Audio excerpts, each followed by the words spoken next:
Hello friends, welcome to our channel eBotany. Students, look at this picture. In this picture, we are observing that the various stages of a plant growth. That means from seed germination up to plantlets. Now, these are the sequential process. These are the sequential events which the occur during the seed germination up to plantlets. Now, this sequential process is nothing but the growth and development. Today, we are going to learn about the growth and development in detail. Now, look at this video. Now, here, what happened? Now, there are some changes. Now, the formation of a root get elongate, okay? The size, the height of the stem become elongate or the height become increases. The size of the leaf area become increases, okay? Total overall growth occur, while as the each and every part get increase in their mass. Okay, now what is this? This is nothing but the growth. Now here the growth is an irreversible permanent process. Okay, now how we say that irreversible permanent process? Because the parts, the size of that parts, volume of that cell, mass of that cell become increase and increase. Okay, and it never return again. So it is a irreversible permanent process. Growth is a one fundamental characteristics of the living organism, and it is made by the metabolic process. Now there are the two kind of the metabolic process. One is that anabolic and second is that the catabolic. Now what is the meaning of the metabolic? What is the meaning of the anabolic? Anabolic means for the growth of the plant body, the plant utilize the energy. Now here, this plant utilize the energy, and with the help of utilization of this energy, the size of the plants or the size of the cell become increases. While as the what is the catabolic process? That means the energy which are stored, this stored energy get break down. Okay, so this is the catabolic process and the anabolic process. Now both of these process means is nothing but the metabolic process, and this metabolic process is required for to the overall growth of a plants. Now here the example, you know, that means expansion. Now overall changes which are occur during the growth, like as a during the life cycle. Now here this is the leaf expansion, elongation of stem, formation of root, primary secondary roots. Okay, the height of the plants, these all are is the nothing but the growth. Okay, now in the next video, now look at this video. Now here we have observed the different characteristics of the growth. Now here the seed is grows when we saw this seed into the soil, at that time it form roots. Okay, now here there are the different characteristics we are observed. Okay, now which are the characteristics? Like as a cellular growth, cell division, cell expansion, and the cellular differentiation. Now here seed grows and the roots get sprout. Now it grows and grows. Now the cell division occur. Now here what happened after there is a formation of a leaf, formation of a flowers. Now after the formation of the flowers, it gets pollinated with the agent, and then the formation of a fruit, and the fruit form a seed. Now these seeds again fall on the soil, and then again the formation of a new plants. Now here these four processes are occurred during the lifespan of a plants. Okay, now here the cellular growth, that means growth occur in the cell, while as a cell division, one cell divides, redivides, and the formation of the number of the cells. The cell expansion, now what happened the cell expansion? The size of the cell get expand, so volume mass of that cell become a increase, and that's why they become a mature. After the maturation of the cell, these cells get differentiate for a specific function. So these are the four phases occur during the growth.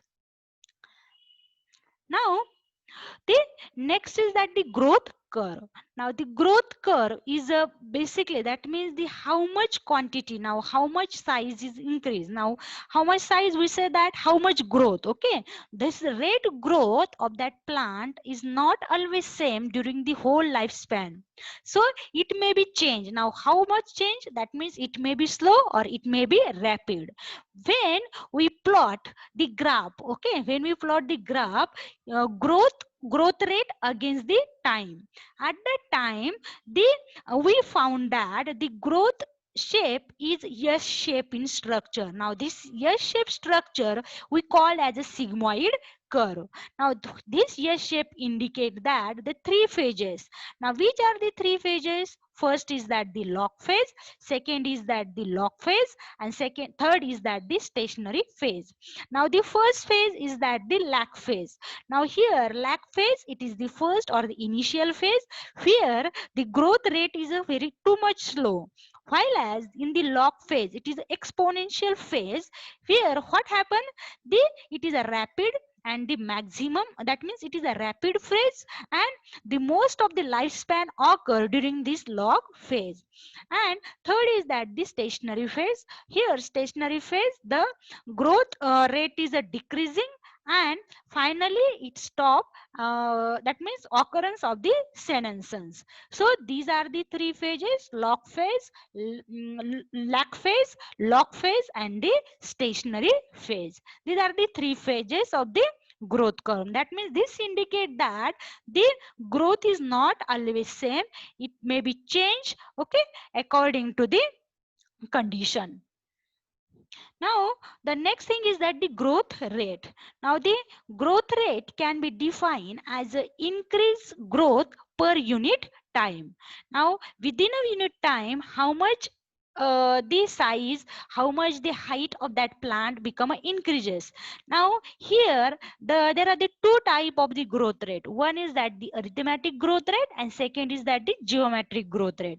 Now here arithmetic growth rate, when in at the time of the meiotic division, the daughter cells which are present, this daughter cell continue to divide, but after the ones, that means but only one daughter cells continue to divide, while as other cells are only differentiate.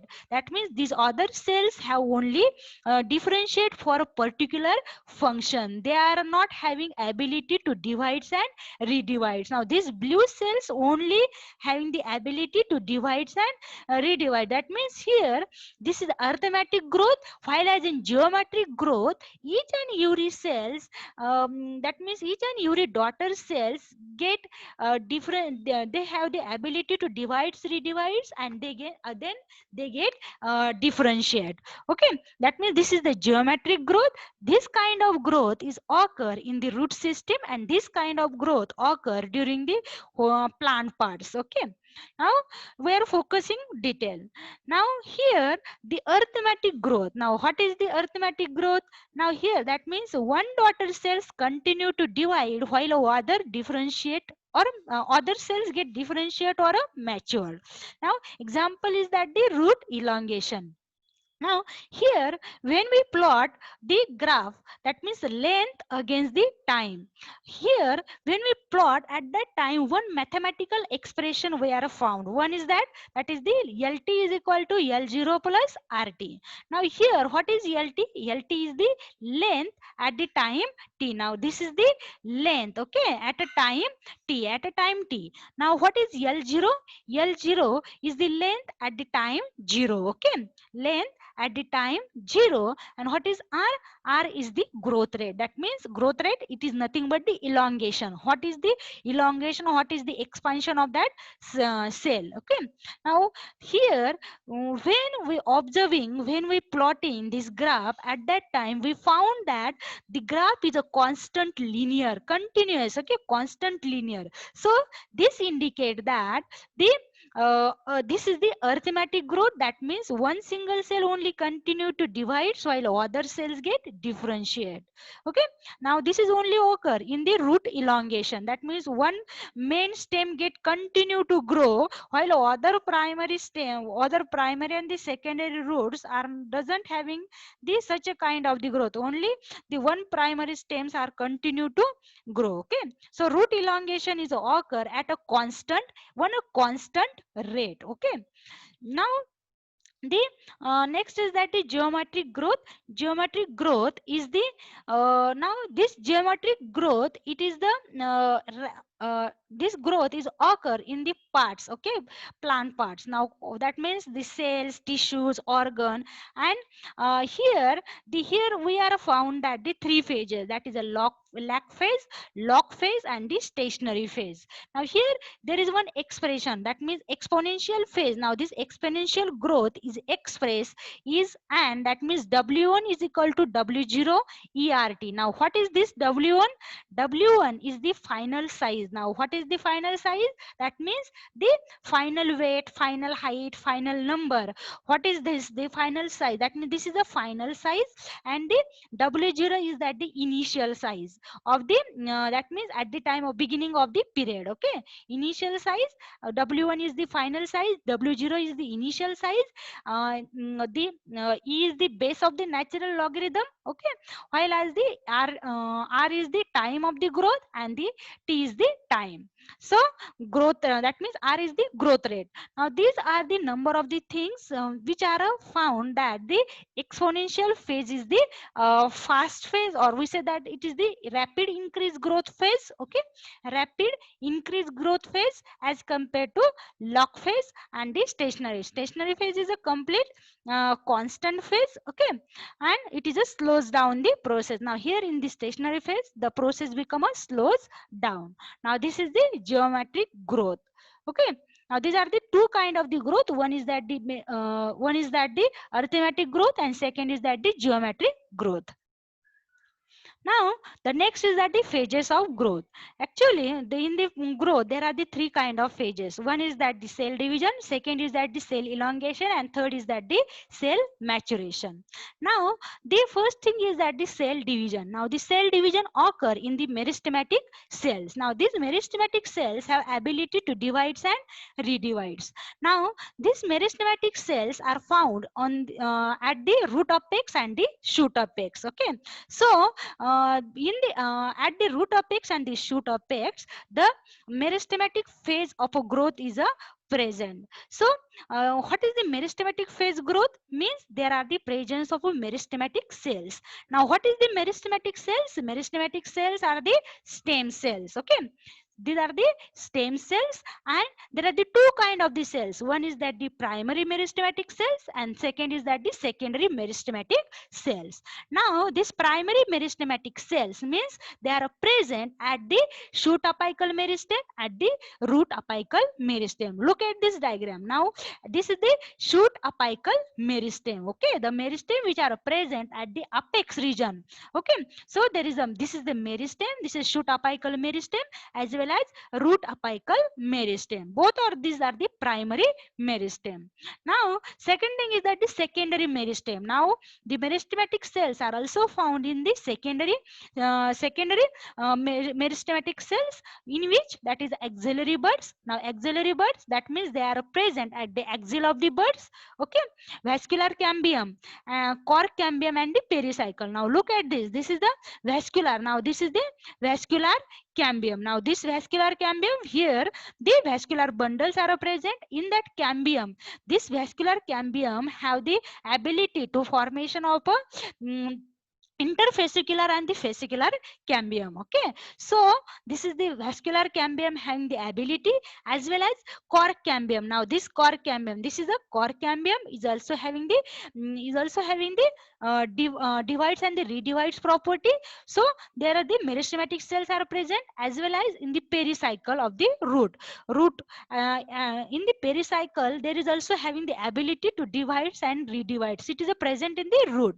Okay, so and this is a cork cambium, vascular cambium, they are present in the root. Now this is the vascular, this is vascular system, and outside this is a cork cambium. Okay, now these are the secondary growth and the lateral meristem. Now these are the two type of the meristematic cell, that is the primary meristematic cells and the secondary meristematic cells. Now this is the first, that is a cell division. Now the second is that the cell elongation. Now after the particular cell division, the size of the cell get increase. Okay, so this increased size, now this size, due to the increased size of the internodal section get increase. Okay, internodal growth get become a increase in the shoot up in the shoot, while as in the root, how the elongation occur, that is a zone of elongation get increase.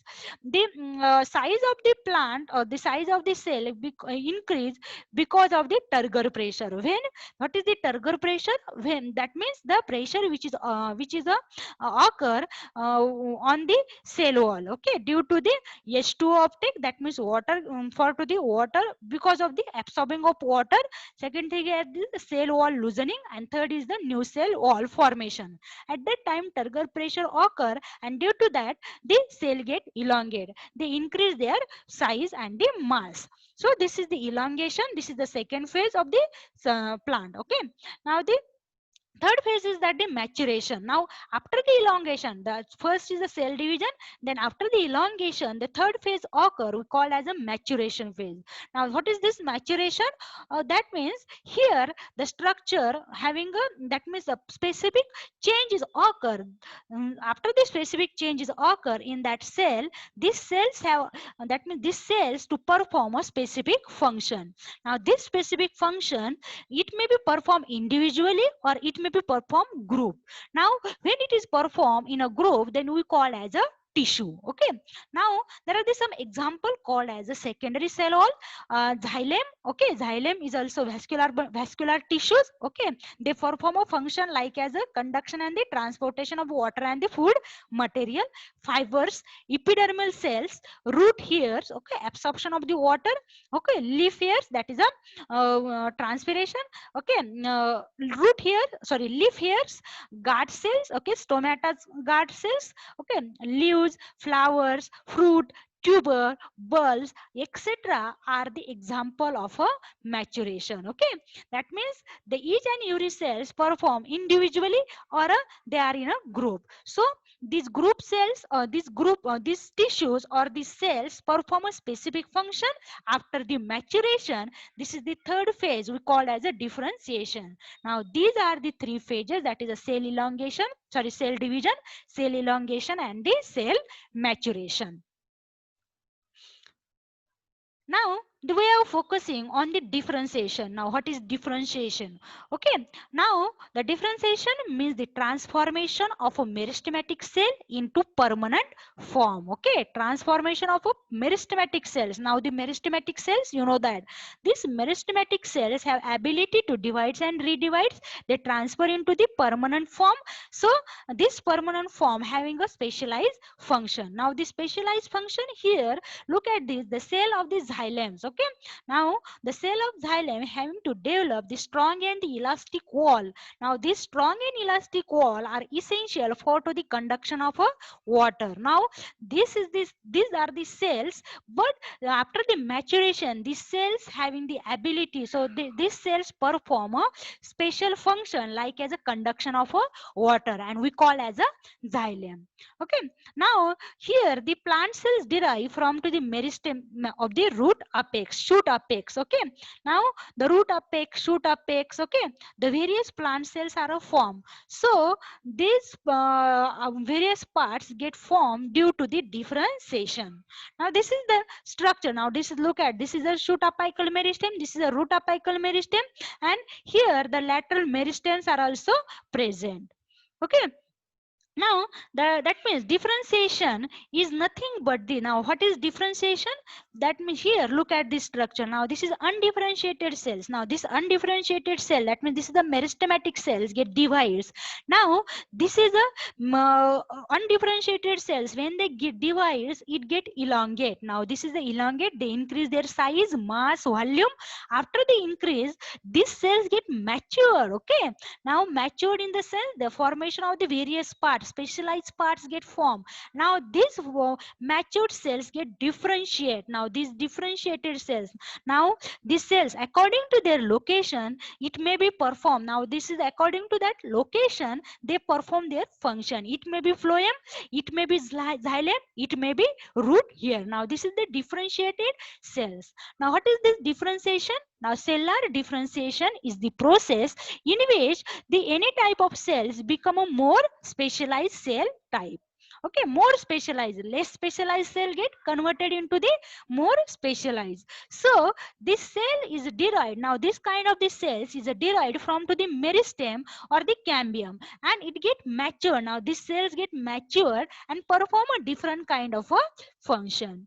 Now look at this. This is undifferentiated cells. Okay, now these undifferentiated cells get mature and they are differentiated into the three function. One in the three part, like as a leaf, transportation and the root hairs. Okay, now here this leaf cell perform a photosynthesis. This is the transportation. Okay, and here it is a absorption. Now this is the root hair cells. Now these are the specific function of that cells. Okay, now this function is a perform according to the location. Okay, now where they are present. Now this is a differentiation. Now the second category, one more example, that is examples of differentiation we are focusing.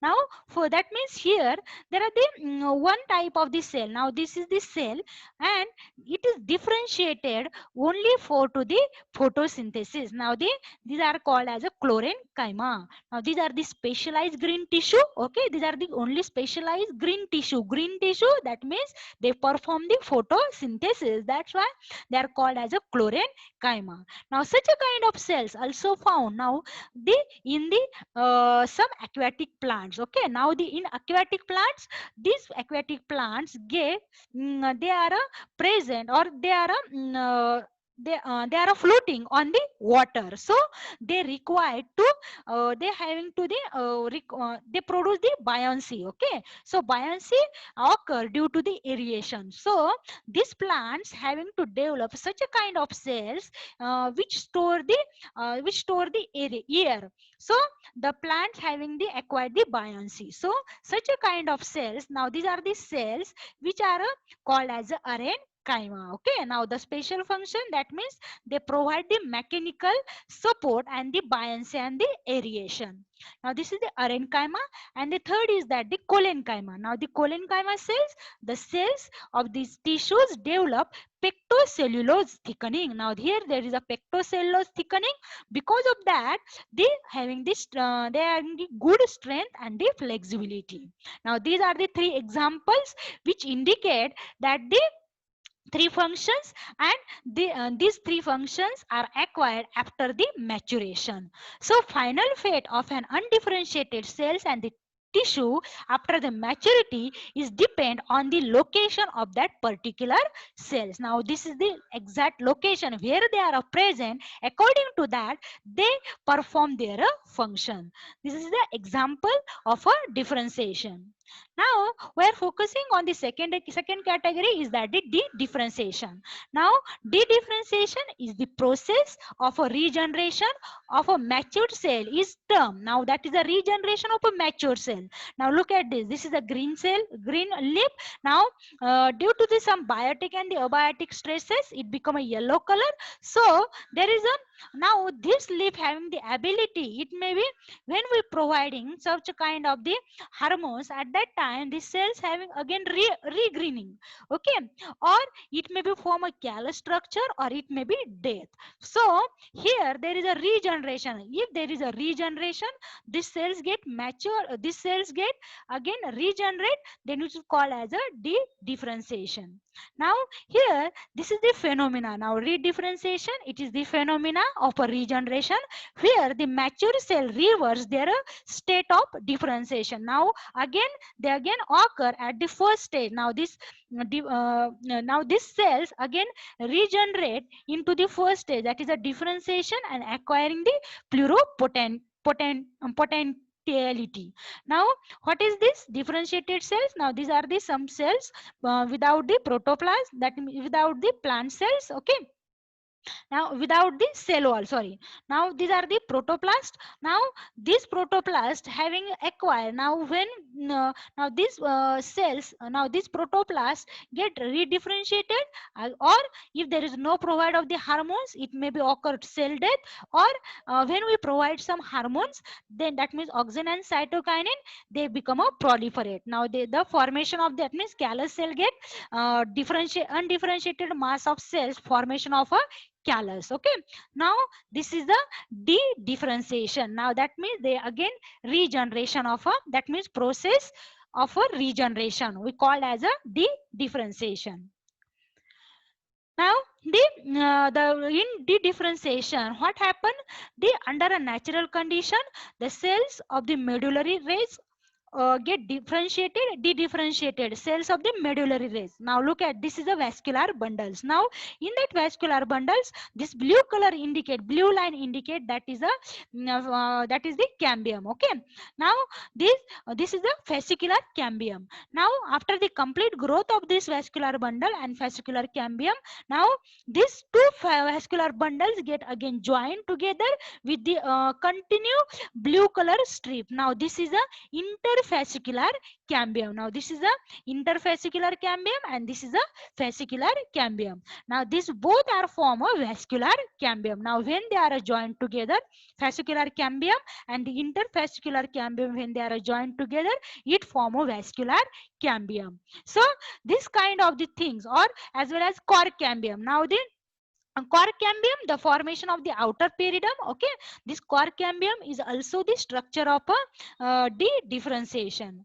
Now all de-differentiated plant tissues have ability to act as a meristem. Okay, that means these all these de-differentiated cells having the ability of the meristem, that would give birth to different kind of cells. Okay, number of different kind of cells get are they are a form. Okay, so the ability allows the plant to grow new cells at a specific location. So formation of a cork from the parenchyma cells, it is an example of a differentiation. That means this is a formation of a cork cambium. Okay, cork. So this is the example of a de-differentiation. Now, the one more example is that the culturing of a plant tissues. That means here in the plant tissue culture, we are culturing the plant tissues. Okay, this is an the de-differentiation. That means we are taking the cells, and the cells get callus, the formation of a callus. Okay, now look at this callus. The callus is the undifferentiated mass of cells. Now from this callus structure, the formation of a new plantlets. Now this is the example of a de-differentiation. Now the next is that the redifferentiation, the third category, the redifferentiation. Now what is the redifferentiation? That means the de-differentiated cells can divide and produce a new cells. Okay, new cells, after the formation of a new cells, we call as a redifferentiation. Okay, that means these new cells are produced, and again the lose of the power of division. After the production of formation of a new cells, these new cells doesn't have the any power of a cell division, so it become act as a permanent tissue called as a redifferentiation. Now the example is that the formation of a tumor cells. Now this is a de-differentiation. Now here these cells get de-differentiated. Okay, now these cells have the three option. One is that they may be redifferentiated, it may be it occur maybe cell death, or it may be with the help of cell cycle. Okay, that means here this redifferentiated cells, once they converted into the redifferentiated cells, once they converted into the new cells, these cells doesn't again come. That means these cells lose their power of a cell division, so it become a permanent cell. So this is called as a redifferentiation. Now the redifferentiation is termed as it is also known as the differentiation or the maturation of a dedifferentiated tissues. Okay. Now look at this. This is a new permanent tissues. Okay. Now these are the permanent tissues which are specialized. That is a sclerenchyma cells, collenchyma cells, parenchyma cells. Okay. These are the permanent tissues are formed from to the meristematic tissues. So they are the specialized functions. Okay. This is the redifferentiation. After the formation of these new cells, now after the formation of these new cells, they lose their property, that is they lose their ability of a division, so they are get transferred into the permanent kind of a cells. Now, the one more example is that the formation of a secondary xylem and the secondary phloem. They have the losing the ability of divides and the redivides. Look at this. This is the section. This is the section of a stem. So here the formation of a secondary xylem. This is a secondary xylem and this is the primary xylem. Okay. Now this secondary xylem and this is a primary phloem. Outer side is the primary phloem. So secondary xylem. Now this secondary xylem and the secondary phloem doesn't have the ability of divides and the redivides. So they lose their ability after the redifferentiation. The phylloderm. Now the phylloderm's cells are lose their ability. Okay, phylloderm outermost. Okay, phylloderm cells lose their ability and become a permanent. So the function is that the prevention and the prevention from to the pathogen. Okay. Now then one more is that they perform this is the xylem cells. Okay, the xylem cells having the function is that the transportation of water, xylem and the phloem having the ability to transportation of water and the food. So these are the permanent function and this is the this function is acquired after the redifferentiation. Here this is the transportation. Now this is the focusing. We are focusing on the three category. One is that the differentiation, dedifferentiation and the redifferentiation. Now this is the dedifferentiation occur after the division, formation of a new cells. Now the new cells acquire their size, okay, acquire their mass, volume, so they are differentiated. Okay, after the maturation, these differentiated cells having a specialized function, and then after the specialized function they perform a differentiated cells. Okay, now these cells again having to the regeneration ability. Okay, and they perform the they doesn't have, they lose their property of a division. Okay, and this is called as a redifferentiation. That means here in the plant the differentiated cells can regain the capacity of dividing itself mitotically under a specific condition. That means this is a dedifferentiated cells. They having the capacity, regain the capacity of dividing. While as in the dedifferentiated cells, they lose the ability. Okay, they lose, differentiated cells lose the ability, and when they lose their ability, we call as a redifferentiated cells. And the sum of the events which is bestow this capability, that means to divide once again, is called as a dedifferentiation. That means these are the three category. One is that the dedifferentiation, one is that the differentiation, dedifferentiation, and the third is that the redifferentiation. This is the basic difference between these three category. That means differentiation and the redifferentiation and the dedifferentiation. I hope you understand the growth and the development. Now in this video, in the second video, we are focusing on the only development. If you are like my channel, please subscribe and click on the bell icon. Thank you so much.